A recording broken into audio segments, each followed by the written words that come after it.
Well, with the cauldron lit, the glitz and glamour and Giselle of the opening ceremonies now in the rearview mirror, the Rio Olympics got down to business on Saturday, and that included the opener for the U.S. men's basketball team. Known as much for those who aren't there as it is for those who are, the U.S. roster still remains a sparkling collection of stars. And while they may not wear the Dream Team label, rest assured there's not a team in Rio that won't find them an utter nightmare. 1 to 20 favorites to win it all, and even at that, an attractive bet. Team USA's inevitable march to gold began with a mauling of China. Team USA actually fell behind 2-0. Took them 59 seconds to score their first points, but from there, the bulldozing was on. U.S. led by 20 after 1, by 29 at the half, finished with a 119-62 victory, 25 for Durant, 17 for DeMarcus Cousins, 15 from Paul George. Yi Jianlian led China with 25. 31 of the 38 U.S. field goals were assisted on. Every player but DeAndre Jordan had at least one. The U.S. rebounding edge 52-29.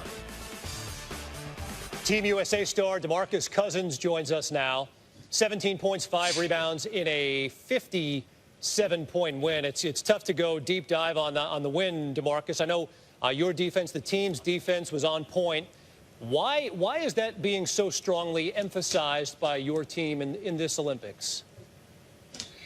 I think that's the best way to get this team going, with a defensive mindset. We got a lot of talented guys. We got a lot of length, and we have a very versatile team. So, with that approach, I think we can get the game going easy for ourselves. And when you have a guy like Tibbs on your staff, it's hard to go any other route. First Olympics for you, DeMarcus. How do you describe what it's like putting on a jersey with USA on the front? It's the biggest honor, man. We're representing a lot right now. We're representing our entire country. I think we all are doing that with a lot of pride behind ourselves. And like I said, we're representing the country. Not many people can say they had the chance to do that. Yeah, you yourself, you're a kid from Mobile, Alabama, representing the United States of America. Was that a dream of yours coming up? Definitely a dream, but at the same time, I never thought I'd see the day that I'm able to do that. So extremely honored, and I'm taking full advantage of this opportunity. We watch the game on TV here, and we see Kyrie Irving throw the ball to Carmelo Anthony, and he throws the ball to Kevin Durant. You're watching that happen on the court or on the bench. What's that like? It's a lot of talented guys on this roster, so see this type of talent, sacrifice for one another, play with one another, and at the same time having fun doing it. It's a remarkable thing. So it's a good thing. You got to be a part of the opening ceremony last night, the spectacle that is. DeMarcus, what's your most vivid memory of the opening ceremony? Walking into that building and seeing, thousands of people go crazy, it sends chills through your body. So that's an experience I'll never forget. DeMarcus, give me an event that you're going to see at the Olympics that you'd otherwise never even think of being at. I'm excited to see Michael Phelps. I have to find a way to get to one of his matches. I'm extremely excited to see him.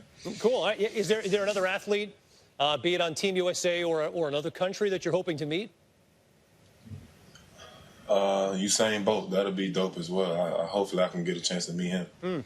How about for your team? Is there been any chemistry building exercise that's kind of brought? You play against all these guys, and I know you know all of them personally, but now all being part of a team, is there something that you guys have done as a team to help build chemistry? We're hanging together every day, all day. It's nonstop. We joke, we play around all day. It's good times nonstop. So I think that's more than enough to build chemistry. Hey, what's it like living on that boat?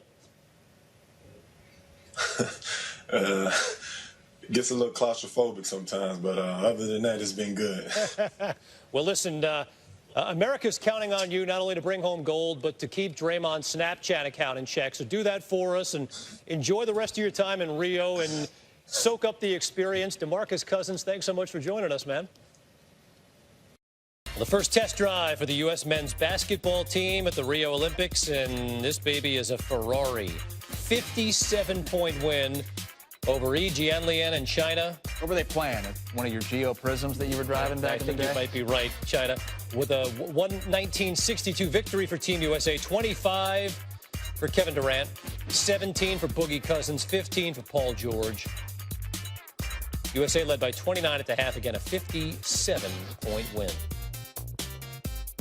NBA insider Mark Stein joins us now from Rio. You know, Mark, it's tough to really sink your teeth into a 57-point win. So let's just go big picture on this game and get it out of the way. What's the big takeaway from this win?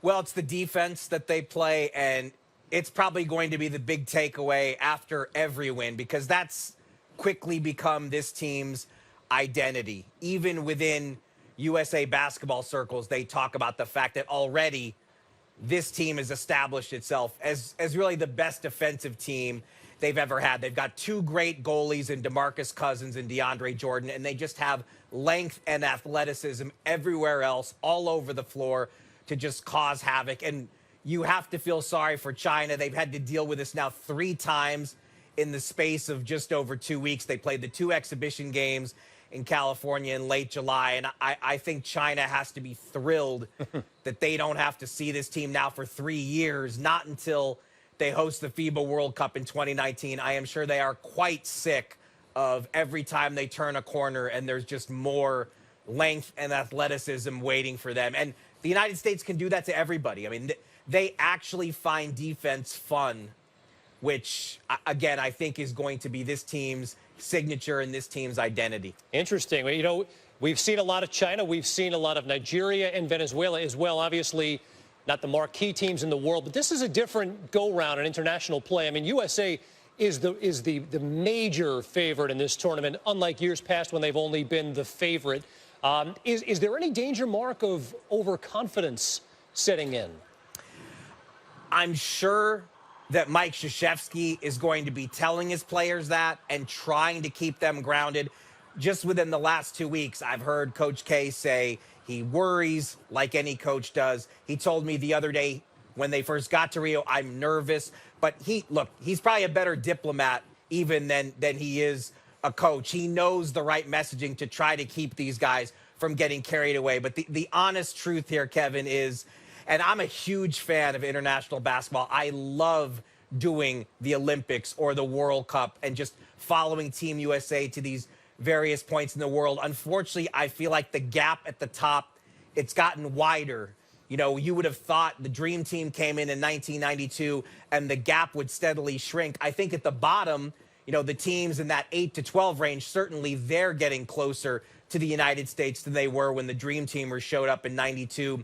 But Spain, Argentina, the hosts Brazil, these teams have all aged significantly. And France, a lot of people came into this tournament thinking France has the most athleticism, the best starting 5 to counter the United States. They got crushed today in their opener by Australia, and they look like a mess, completely disjointed. So if France, one of the presumed top 2 challengers along with Spain, can look this bad in the opener, I just don't see anyone who is going to come close to really giving the United States a scare. Just don't see it. Yeah, 2004, the loss to Argentina was stunning. It would be an utter miracle for the U.S. to lose in these games, but we shall see it play out over the next 2 weeks. Mark Stein joining us tonight on SportsCenter.